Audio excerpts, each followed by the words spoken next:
Punta po kami ng Philippine Embassy para kumuha po ng AOS. Pagkatapos, dumiretso po kami ng Nagoya Aquarium. Hi, hello, minasan, konnichiwa. Tara, samahan nyo kami today's mini vlog. Group ang lahat. Ito nga po palang mini vlog natin ay noong May 20, 2025. Alas 4 pasado po ng madaling araw ay magbiyahe po kami papunta ng Nagoya. Bali kanina ay dumaan nga po pala muna kami sa Lawson para magpasero. Medyo inaantok pa nga po ako mga auntie habang nasa biyahe. Appointment po kasi ako ngayon sa Philippine Embassy. Kaya inagahan po namin magbiyahe para hindi po kami malate. Dahil 10:45 po yung oras ng appointment ko. Sabi ng asawa ko ay agahan po namin magbiyahe. Hindi nga po pala kami nag-highway at sa bundok po kami dumaan. Gabi nga pala bago kami magbiyahe ay nagluto po ako ng babaunin namin pagkain. Merong onigiri, pagkain ni Kenshi na patatas, ubas at saka saging. Kaya po ako gumawa ng baon ay para hindi po kami gutumin sa biyahe. Dahil masyado po kasing maaga yung biyahe namin kaya panigurado pong maugutom kami. Yung oras nga po pala ng biyahe namin mula dito sa Nagano hanggang sa Nagoya ay inabot po kami ng 5 oras. Ito na nga po sa wakas pagkatapos po ng 5 oras na biyahe ay nakarating po kami dito sa Philippine Embassy. Hali 9:30 nga po pala ng umaga nung nakarating kami. Kung po kami pumunta doon sa pupuntahan namin ay naghanap muna kami ng parking.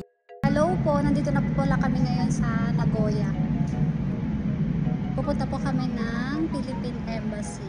Wala po dito sa parking, naglakad po kami ng ilang minuto papunta po ng Philippine Embassy. Sana nga po mga auntie, kahit napaaga po tayo ng dating, naasikaso po tayo. Pagkatapos ko mag-fill up ng papel, naghintay muna po kami dito sa loob. Habang naghihintay, nakakatuwa po dahil meron po nakakilala sa atin.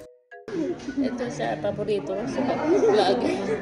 Shoutout nga po pala kay Ate Jocelyn na nakilala namin doon sa Philippine Embassy. Sobrang nakakataba po ng puso dahil palagi daw po niya napapanood yung mga mini vlogs namin. Sobrang maraming salamat po sa inyong lahat mga auntie. Kahit simple lang po yung mini vlogs namin nagugustuhan nyo po. Sa mga oras na to, bali natapos na nga po pala yung appointment ko. Babalik po kami ng mga pasado alas 12 para kunin po yung AOS. Habang hinihintay po namin yung oras na yon, naglilibot muna kami. Sobrang bilis nga po dahil pasado alas 10 po natapos yung appointment ko. Katapos po namin maglibot sa parko, nagpunta naman po kami dito sa Don Quixote. Tamang libot nga lang po yung ginagawa namin habang nagpapalipas po ng oras. Aba, itong si Kenshin mga auntie tuwang-tuwa na naman. May nakita nga po pala ako ditong magnetic na nilalagay sa ref. Napakamura lang po mga auntie, nasa 200 yen lang. Bumili nga po pala ako para meron po ako ilalagay dun sa ref namin. Katapos naman po namin maglibot dun sa Don Quixote, nagpunta naman po kami dito sa isa pang mall. Hindi ko po alam kung anong pangalan ng mall na to, pero katapat lang po siya ng Don Quixote. Bali, first time kung alam po palang pumunta dito sa Nagoya. Kahit nasaglit na po kami naglibot, nag-enjoy po kami. Fast forward nga po tayo mga auntie, nagpunta na po kami dito sa Philippine Embassy para kunin yung papel. Sobrang bilis nga lang po dahil ilang minuto lang tinawag na po yung pangalan natin. Alis na nga po sana kami pero meron po tayo nakasalubong na isang supporters. Nahihiya nga po ako mga auntie nung gusto niya pong magpa-picture. Shoutout nga po pala kay Auntie Aika. Tuwang-tuwa nga po siya nung nakita niya kami at palagi daw po niyang napapanood yung mga mini vlogs natin. Sobrang maraming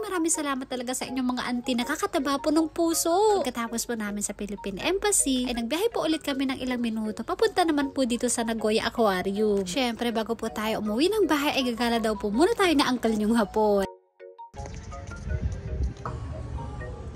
Bago po kami pumasok dun sa loob, bibili muna kami ng ticket. Yung binayaran nga po pala namin nasa mahigit 4,000 yen. 500 yen sa bata, tapos kami naman ng asawa ko ay tig 2,030 yen. Pagpasok namin dito sa loob, eto kaagad yung nakita namin. Tapos sa tabi naman po, nandito naman po yung mga dolphin.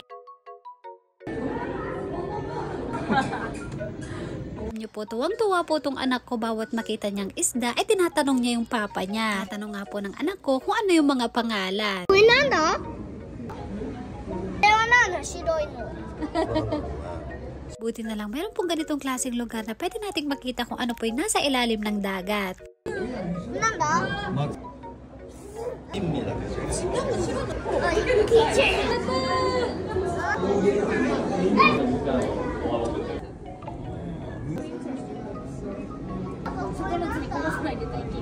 Nagpunta nga po pala kami dito sa Nagoya ay sobrang init mga auntie. Sunod naman po namin pinuntahan ay etong mga penguin. Sugot. Penguin no tamago na.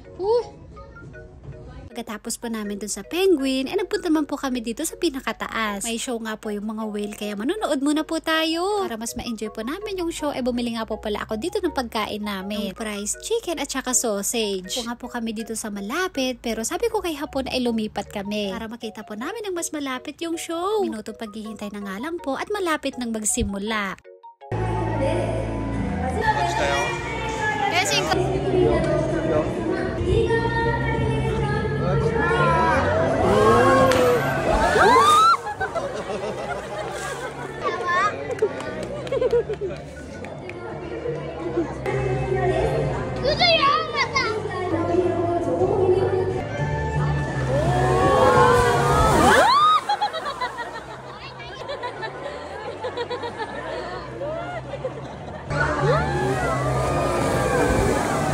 Buti na lang dun sa una ay hindi po kami nabasa nila uncle yung hapon. Kung hindi baka umuwi kami ng basa mga auntie. Katapos po namin manood ng show ay bumaba na po kami. Dumaan nga po pala muna kami dito sa mga bilihan ng mga souvenirs. Ang sabi ko kay Kenshin, mamili siya kung ano yung gusto niya. Kaso nga lang sabi niya sa akin mga auntie, wala daw po siyang gusto. Bumili nga rin po pala ako ng sembe, pasalubong ko po sa mga binan kong hapon. Tapos bumili din po ako ng magnetic na ilalagay natin dun sa ref. Gusto ko po kasi bawat travel namin ay meron po akong binibili na ididikit dun sa ref. Tapos po ng mahigit 2 oras namin dun sa loob ay lumabas na po kami. At bago po kami umuwi, si Kenshin naman po ay gustong sumakay ng rides.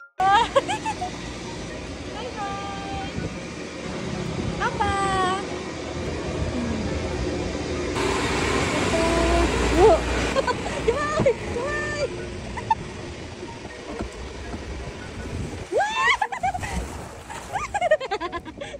$100 yan yung binayaran namin dito sa isang ikot. Tapos po namin mag-rides dun sa Dolphin. Ay dito naman po kami mag-rides mga auntie.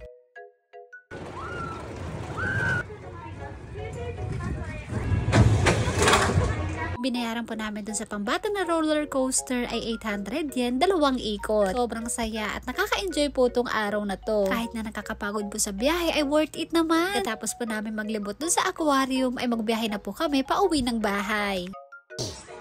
Ayan, dumaan nga pala kami dito sa Don Quixote. Fast forward nga po tayo mga auntie habang nasa biyahe po kami. And dumaan po muna po pala kami dito sa Don Quixote. Bibilhin nga po si uncle yung hapon, pati na rin po tong si Kenshin. Habang naglilibot po kami, meron po ako dito nakita mga napakagandang mga bag. Mura nga lang po, merong Coach, Guess at saka MK. Soon kapag meron na akong budget, ay mabibili ko na rin po yung dream bag ko. Nakita nga po pala ako dito yung tsinelas na nasa $100 lang. Grabe mga auntie, sobrang mura. Ito na nga po, pagkatapos po ng 5 oras na biyahe, nakarating na rin po kami dito sa bahay. Sobrang nagpapasalamat po talaga ako dito sa asawa ko. Nakakapagod po yung biyahe namin. Sinamahan po niya akong pumunta ng Nagoya. Pagka-uwi po namin ng bahay, ay binigay ko na rin po kaagad sa binan ko babae yung pasalubong ko. Tuwang-tuwa nga po siya mga auntie, lalong-lalo na po dun sa sleepers. Hindi na nga pala, dumaan po kami sa 7-Eleven para bumili ng pagkain. Na po kami kumain sa labas para diretso uwi na. Sa mga pinatapos po itong mini vlog na to kahit na mahaba, ay maraming salamat po sa inyong lahat. Siyempre kung nagustuhan nyo po itong mini vlog namin, huwag nyo pong kalimutang mag-like, mag-share at saka mag-follow. Lang po maraming salamat sa panonood. Thank you for watching. Sayonara and Bye-bye! Paalam.